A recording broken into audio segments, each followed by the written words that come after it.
Let's talk about the installation of a Python. So I have already installed Python in my system. And if I go to python.org, so if you go to python.org, and this is the official Python site, and if you click on downloads here, so you can download this latest version for your Windows, that is a 3.8.3.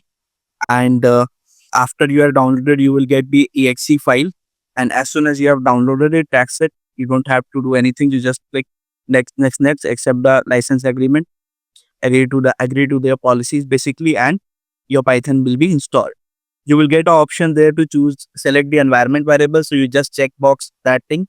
It will automatically set the environment variable for you. Like you manually have to go and set the path and these things for Java, but these just the you don't need to do that. Also, it will already be done. Now, once you have installed the Python, go to your command prompt.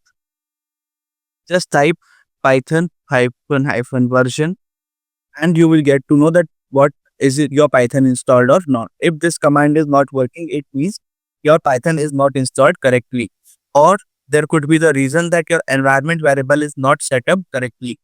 My Python is being installed in C program files Python, but I can run it from any of the any other path. The reason because my environment variable is already set.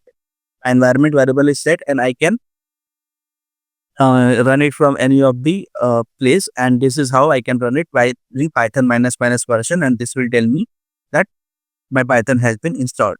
Now, apart from that, you also get with Python one of the Python console. If you type Python and you get the Python console, which will basically tell you that what is the version installed, and after that you will get the prompt, do anything. So if I want to do anything, so I can print anything here.